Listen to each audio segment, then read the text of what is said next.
PT Ciyomas Adi Satwa merupakan anak perusahaan dari PT Java Confit Indonesia Tbk yang berdiri pada tahun 1993 dan berfokus pada sektor perunggasan, yakni sebagai perusahaan produsen ayam broiler. Pada farm Kasri 1 Bulu Lawang, seluruh kandang sudah menggunakan tipe kandang glass house dengan tunnel ventilation yang terdiri dari inlet, tunnel, dan outlet. Pada manajemen pemeliharaan di farm Kasri 1 menggunakan 3 fase, yakni fase starter pada usia 0 hingga 7 hari, fase grower pada usia 8 hingga 21 hari, dan fase finisher pada usia 21 hingga panen. Fase starter dimulai pada hari H kedatangan DOC. Sebelum kedatangan DOC, kandang akan melalui proses preheating selama 8 hingga 10 jam dengan target suhu liter 32 hingga 33 derajat Celcius dan set point 35 derajat Celcius.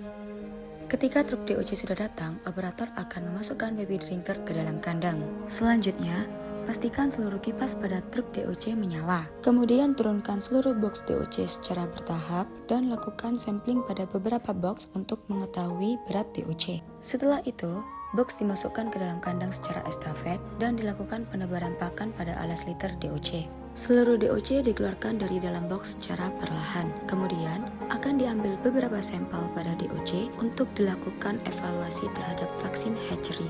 Jika ayam sudah divaksin hatchery, maka akan tersisa residu berwarna putih pada bagian leher. Pada manajemen pemberian air minum, setiap hari saluran air akan diberi klorin yang berfungsi untuk membasmi bakteri dan mikroorganisme yang terdapat pada air minum. Akan tetapi, pemberian klorin akan diberhentikan pada hari-hari tertentu, yakni pada saat pemberian antibiotik serta vaksin. Antibiotik diberikan pada ayam usia 1 hingga 5 hari dan 15 hingga 17 hari. Sedangkan pemberian vaksin dilakukan pada usia 12 dan 19 hari, di mana pada usia 12 hari ayam akan diberikan vaksin IBD dan pada usia 19 hari, ayam akan diberikan vaksin ND. Pemberian dosis vaksin, Cevamun, dan air disesuaikan dengan standar feed intake umur ayam yang akan divaksin. Sebelum pemberian vaksin, ayam wajib dipuasakan air minum selama 2 jam. Dan sebelum saluran air yang berisi vaksin dinyalakan, lampu wajib dimatikan. Hal ini berfungsi untuk memastikan seluruh air vaksin sampai di ujung nipple. Setelah itu, nyalakan lampu dan pastikan seluruh ayam mengonsumsi air minum. Keesokan harinya, ayam wajib diberikan paracetamol yang berfungsi sebagai obat demam pasca vaksin. Di luar hari H pemberian vaksin dan antibiotik, kadar klorin wajib dicek setiap 2 hari sekali. Sama halnya dengan pemberian air minum. Pemberian pakan juga dilakukan secara ad libitum. Proses penggarukan sekam dilakukan ketika sekam sudah basah. Apabila setelah proses penggarukan sekam ditemukan sekam yang masih basah, maka akan ditambahkan dengan sekam baru. Penggunaan lampu kandang pada farm Kasri 1 disesuaikan dengan umur broiler, di mana pada umur 0 hingga 7 hari menggunakan 30 lux, 8 hingga 14 hari menggunakan 10 lux, dan 14 hingga panen menggunakan 5 lux.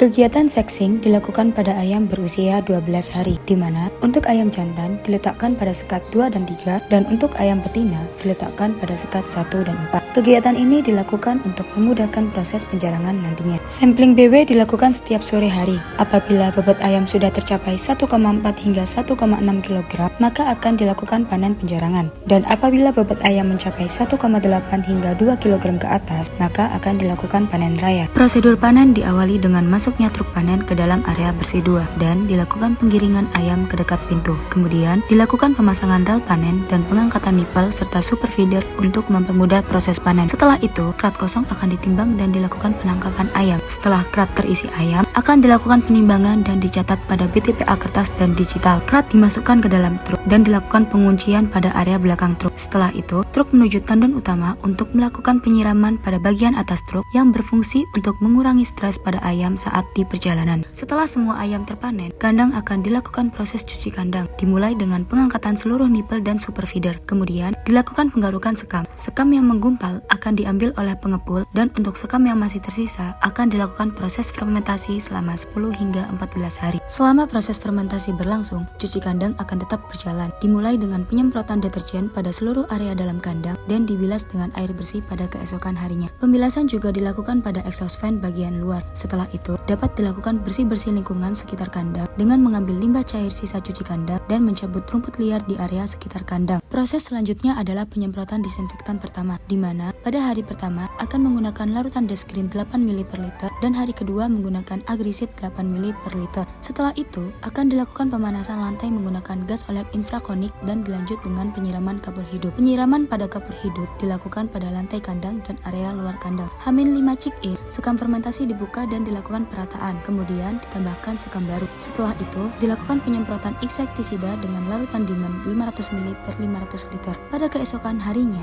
akan dilakukan disinfektan 2, di mana pada hari pertama menggunakan larutan Desgreen 8 ml per liter dan hari kedua menggunakan larutan Benzalvax 8 ml per liter. Setelah semua terlaksana, akan dilakukan penataan tirai pruding dan dilanjutkan dengan penataan alas TOC. Setelah itu, seluruh saluran nipple dan super feeder diturunkan. Proses preheating dilakukan selama 8 hingga 10 jam sebelum kedatangan DOC. Sistem biosecurity dan sanitasi pada farm Kasih 1 dimulai dengan main shower untuk pengunjung atau karyawan yang akan memasuki area dalam farm. Untuk pengunjung yang membawa motor akan dilakukan motor dipping, dan untuk pengunjung yang membawa mobil akan dilakukan car shower.